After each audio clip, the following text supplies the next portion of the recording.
বিএনপির শীর্ষ পর্যায়ে নেতাদের নির্বাচন নিয়ে মিশ্র বার্তা।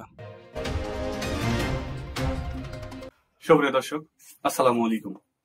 এআরপি বার্তা চ্যানেলের পক্ষ থেকে আপনাদের সকলকে স্বাগতম। দেশ এবং দেশের বাইরে থেকে যারা এই মুহূর্তে এই ভিডিওটি দেখছেন তাদের সকলকে আন্তরিক ধন্যবাদ ও শুভেচ্ছা। সুপ্রিয় দর্শক, এতক্ষণ শুনছিলেন সংবাদ শিরোনাম, এখন বিস্তারিত। গত 16 সেপ্টেম্বর বিএনপি মহাসচিব মির্জা ফখরুল ইসলাম আলমগীর ঢাকায় এক অনুষ্ঠানে বলেছেন, অবিলম্বে নির্বাচনের ব্যবস্থা করতে হবে।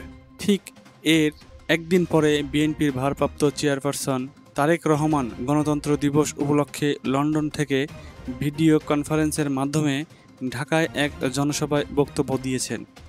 তারেক রহমানের সে বক্তব্য বিশ্লেষণ করলে দেখা যায়, নির্বাচন নিয়ে কোনো তাড়াহুড়া করা কিংবা অবিলম্বে নির্বাচন কোনো দাবি তোলেননি তিনি। তারেক রহমান অবাধ ও সুষ্ঠু নির্বাচনের কথা বললেও সেটি কবে নাগাদ করতে হবে সে সম্পর্কে কিছু বলেননি তিনি। একই সঙ্গে তিনি সতর্কবাণীও উচ্চারণ করেছেন অন্তর্বর্তী সরকারের প্রতি। নির্বাচন ও সংস্কার নিয়ে বাংলাদেশের অন্যতম প্রধান রাজনৈতিক দল বিএনপির চিন্তাধারা নিয়ে এখন আলোচনা জোরালো হচ্ছে।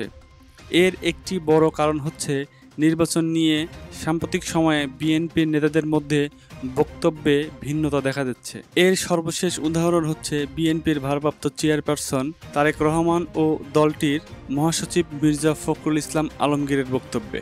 নির্বাচন নিয়ে বিএনপির বিভিন্ন নেতাদের বক্তব্যে দোদুল্যমানতা দেখা যাচ্ছে বলে মনে করেন লন্ডন বিশ্ববিদ্যালয়ের school of oriental and African স্টাডিজের অধ্যাপক মুস্তাক খান। তিনি মনে করেন এই দোদুল্যমানতার দুটো কারণ আছে। মুস্তাক খান বলেন, একদিকে বিএনপির নেতাকর্মীদের সমর্থকদের নির্বাচনের চাহিদা, অন্যদিকে দেশের রাজনৈতিক, প্রশাসনিক ও অর্থনৈতিক ক্ষেত্রে সংস্কারের চাহিদা। এ দুটো বিষয় মাথায় রেখে বিএনপি ভারসাম্য রাখার চেষ্টা করছে। তিনি বলেন, বিএনপির অনেক কর্মী সমর্থক আছে, তারা মনে করে একটা নির্বাচন হলে তাদের দল ক্ষমতায় যাওয়ার সুযোগ আছে। বিএনপির নেতারা বলেছেন, অন্তর্বর্তী সরকারকে তারা সর্বোচ্চ সহযোগিতা করবে। একই সঙ্গে বিএনপি বারবারই বলছে যে তারা বিভিন্ন ক্ষেত্রে সংস্কারের জন্য সরকারকে যৌক্তিক সময় দিতে চায়, কিন্তু এই যৌক্তিক সময় কতদিন হতে পারে সেটা পরিষ্কার করছে না দলটি। বিএনপির ভারপ্রাপ্ত চেয়ারম্যান তারেক রহমানের উপদেষ্টা মাহাদি আমিন বলেন, নির্বাচন নিয়ে তারেক রহমান ও মির্জা ফখরুল ইসলাম আলমগীরের বক্তব্যের সারমর্ম অভিন্ন। দুটি বক্তব্যের মধ্যে কোনো ভিন্নতা নেই, হয়তো প্রাসঙ্গিকতার কারণে আপনার কাছে ভিন্ন মনে হচ্ছে, বললেন মাহাদি আলম। বিএনপি বারবার বলে আসছে যে অন্তর্বর্তী সরকারের উচিত একটা যৌক্তিক সময়ের মধ্যে নির্বাচন আয়োজন করা। এই যৌক্তিক সময়ের মধ্যে নির্বাচন কমিশন, আইনশৃঙ্খলা বাহিনী এবং জনপ্রশাসনে যেসব সংস্কার আছে সেগুলো সম্পন্ন করা। গণতন্ত্র দিবসে জনসভায় বিএনপির ভারপ্রাপ্ত চেয়ারম্যান তারেক রহমান বলেছেন, এই সরকারের ব্যর্থতা হবে গণতন্ত্রকামী জনগণের ব্যর্থতা। এটি প্রত্যেকের মনে রাখতে হবে। সুতরাং এই অন্তর্বর্তী সরকারকে কোনোভাবেই ব্যর্থ হতে দেওয়া যাবে না। অনেকে মনে করেছেন এই বক্তব্যের মাধ্যমে তারেক রহমান নির্বাচনের সময় নিয়ে নমনীয় মনোভাব পোষণ করেছেন। যদিও তারেক রহমানের উপদেষ্টা মাহাদি আমিন বলেছেন, এই বক্তব্যের মাধ্যমে তারেক রহমান অন্তর্বর্তী সরকারকে তাদের দায়বদ্ধতার কথা মনে করে দিয়েছেন। একটা অবাধ ও সুষ্ঠু নির্বাচনের মাধ্যমে রাষ্ট্র, রাজনীতি এবং রাজনৈতিক বন্দোবস্তের জনগণের অধিকাংশ অংশীদারিত্ব নিশ্চিত করার জন্য বর্তমান অন্তর্বর্তী সরকারের দায়বদ্ধতা রয়েছে। এ কারণেই বিএনপির ভারপ্রাপ্ত চেয়ারম্যান বলেছেন, তাদের ব্যর্থ হতে দেওয়া যাবে না। পর্যবেক্ষকরা মনে করেছেন, নির্বাচন নিয়ে বিএনপি আপাতত মাঝামাঝি অবস্থান বজায় রাখতে চায়। তারা একদিকে দেখাতে চায় যে সংস্কারের প্রতি তাদের সমর্থন আছে, অন্যদিকে নির্বাচন নিয়েও একটা চাপ বজায় রাখতে চায়। বিভিন্ন ক্ষেত্রে সংস্কারের বিষয়টি জনগণের আকাঙ্ক্ষা থেকেই তৈরি হয়েছে বলে মনে করেন বিশ্লেষকরা। সংস্কারের জন্য কোনো সুযোগ না দিয়ে সরাসরি নির্বাচনের দাবি তুলে ধরলে বিএনপির প্রতি জনগণের নেতিবাচক ধারণা তৈরি হতে পারে বলে অনেকে মনে করেন। তারা যদি বলে যে নির্বাচন দরকার নেই, সেটা তাদের অসুবিধা।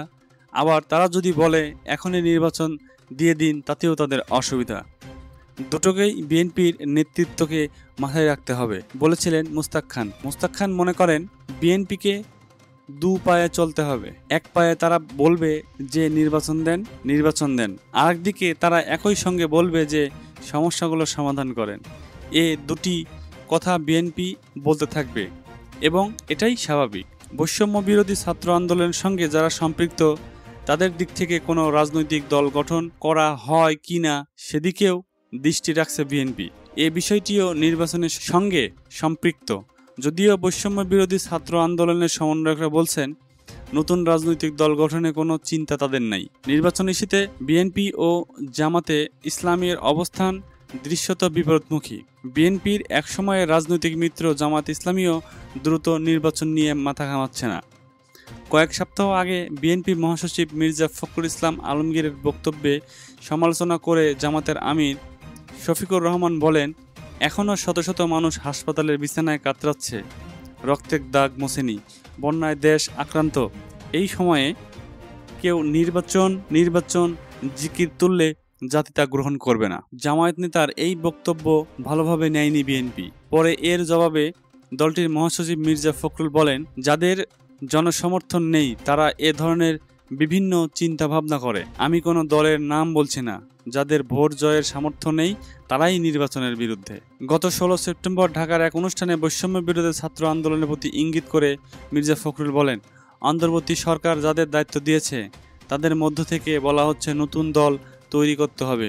নতুন দল তৈরি করার কথা বললে জনগণ কিভাবে বুঝবে তারা নিরপেক্ষ কাজ করছেন? তবে বিষয়টি নিয়ে মির্জা ফখরুলের সঙ্গে তারেক রহমানের বক্তব্যের ভিন্নতা দেখা যাচ্ছে। কেউ যদি মনে করেন একটি উন্নত এবং নিরাপদ বাংলাদেশের জন্য আরও নতুন রাজনৈতিক দলের প্রয়োজন রয়েছে, তাতেও দোষের কিছু নেই।